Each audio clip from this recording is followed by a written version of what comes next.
নদীতে ভাসমান সেই নৌকা, যার যাত্রীরা হঠাৎ করে ঝাঁপিয়ে পড়ছে গভীর জলে। কেউ দেখছে এটিকে নতুন দিগন্তের উন্মোচন হিসেবে, যেখানে পুরাতন ব্যর্থতা থেকে মুক্তি মিলবে। আবার কেউ এটিকে দেখছে রাজনৈতিক অঙ্গনে ঘটে যাওয়া সবচেয়ে জঘন্য বিশ্বাসঘাতকতার নির্লজ্জ উদাহরণ রূপে। বাংলাদেশের রাজনীতিতে এই দৃশ্যপট নতুন নয়, তবে সাম্প্রতিক সময়ে বিএনপির অভ্যন্তরে যে ঝাঁকি দেখা যাচ্ছে তা কেবল কৌশলগত পালাবদল নয়, বরং এক গভীর অন্তর্মুখী সংকটের বহিঃপ্রকাশ। এই ঢেউ আজ ছড়িয়ে পড়েছে দেশের এ প্রান্ত থেকে ও প্রান্তে, যার কেন্দ্রবিন্দুতে রয়েছে বিএনপি থেকে অর্ধশতাধিক নেতাকর্মীর জামায়াতে ইসলামীতে যোগদানের মতো একটা বিস্ফোরক ঘটনা। 2023 সালের এক অস্থির বুধবার 22 অক্টোবর বগুড়ার নন্দীগ্রাম উপজেলার ভাটগ্রাম ইউনিয়নের 3 নম্বর ওয়ার্ডের পরিবেশ সেদিন ছিল থমথমে কিন্তু উৎসবমুখর। জামায়াতে ইসলামী আয়োজিত একটি অনুষ্ঠানে মঞ্চ প্রস্তুত।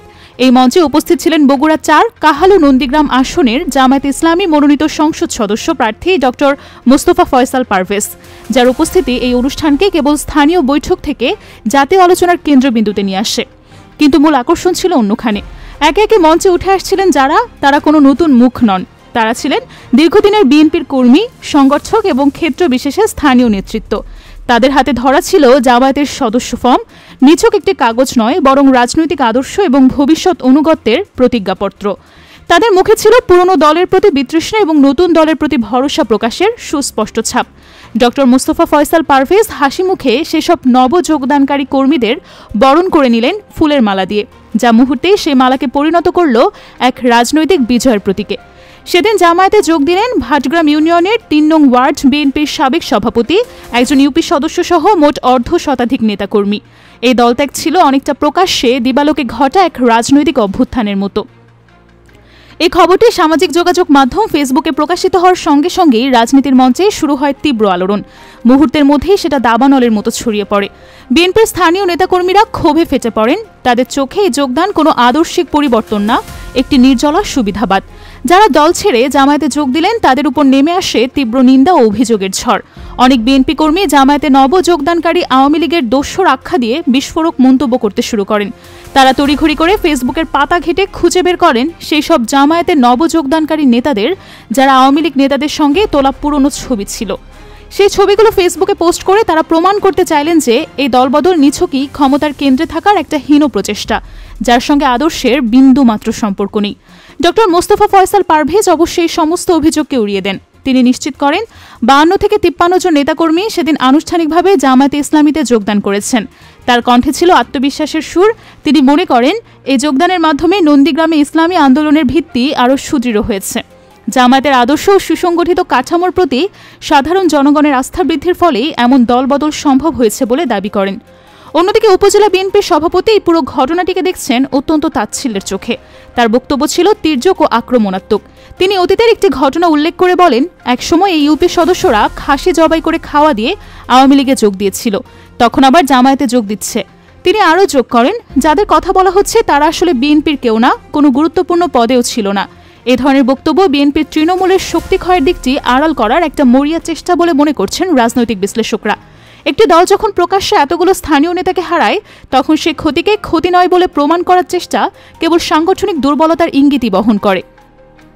তবে চিত্র কেবল বগুড়ার নন্দীগ্রামের একটা বিচ্ছিন্ন ঘটনা না, দেশের অন্যান্য জেলাতেও একই ধরনের পালাবদলের হাওয়া বইতে শুরু করেছে।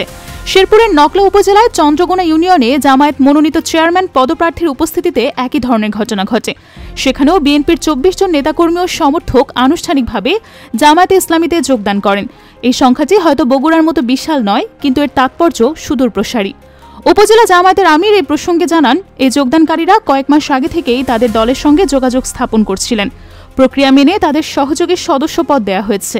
এই বক্তব্য থেকে স্পষ্ট হয়, জামায়াত নীরবে সুসংগঠিতভাবে বিএনপির তৃণমূল স্তরে প্রবেশ করে দুর্বলতা চিহ্নিত করে সেই সুযোগটি গ্রহণ করছে। শেরপুরের ক্ষেত্রেও স্থানীয় বিএনপির প্রতিক্রিয়া ছিল নন্দীগ্রামের মতোই। উপজেলা বিএনপির সাবেক আহ্বায়ক বলেন, যোগদানকারীরা তেমন পরিচিত বা গুরুত্বপূর্ণ কেউ নন। তাদের চলে যাওয়ায় বিএনপির তেমন ক্ষতি হবে না। এই পুনরাবৃত্তিমূলক অস্বীকারের ভাষা যেন একটি বড় সত্যকে ঢেকে রাখার ব্যর্থ প্রচেষ্টা। বিএনপির তৃণমূল কাঠামোতে একটা অদৃশ্য ফাটল দেখা দিয়েছে।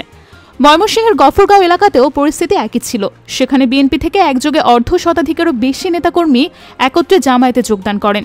গফরগাঁওয়ে তাদের জামায়াত যোগদান করার জন্য একটি বড়সড় অনুষ্ঠান করা হয় এবং ফুলের মালা দিয়ে তাদেরকে বরণ করে নেওয়া হয়।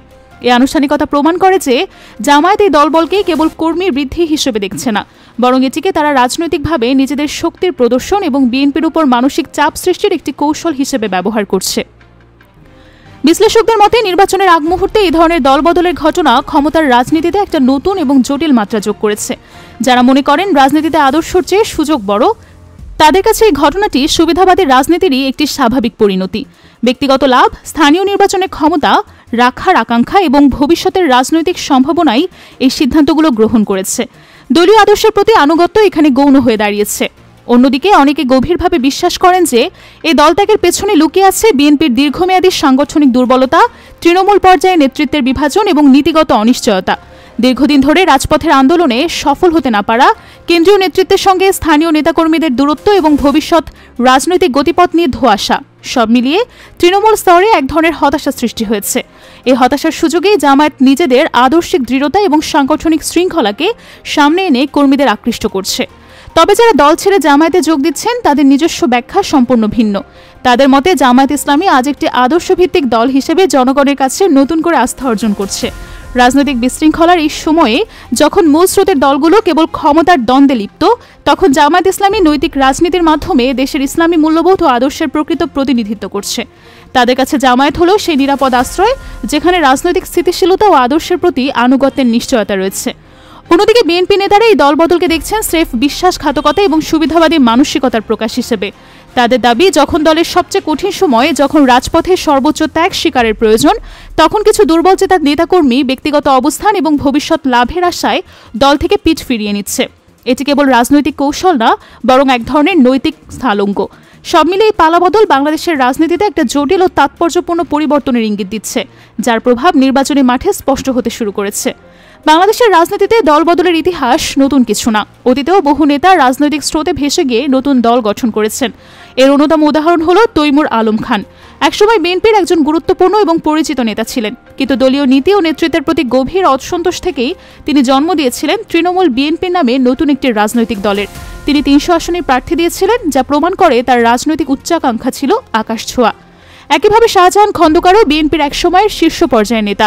তিনি দলের ভাইস চেয়ারম্যান পদে অনুষ্ঠিত ছিলেন এবং জালালাবাদ থেকে সংসদ সদস্য নির্বাচিত হয়েছিলেন। আরেকজন আলোচিত নাম লুৎফুজ্জামান বাবর।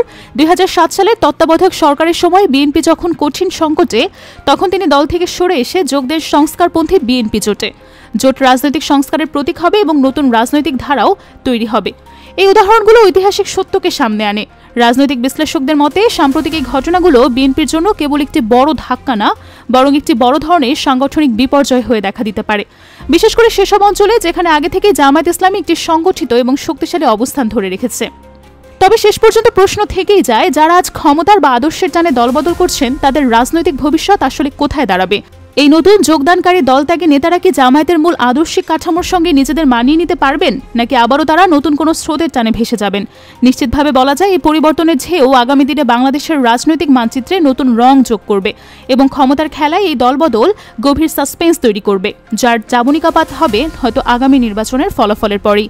এই মুহূর্তে এই ঝাঁকি কেবল একটি শুরু, শেষ না। রাজনৈতিক অনিশ্চয়তার এই নাটকীয় মঞ্চে দর্শকের আসনে থাকা জনগণ তখন কেবল তাকিয়ে আছে, ভাসমান নৌকা থেকে ঝাঁপ দেওয়া যাত্রীদের ভাগ্য আসলে কোন তীরে গিয়ে ঠেকে।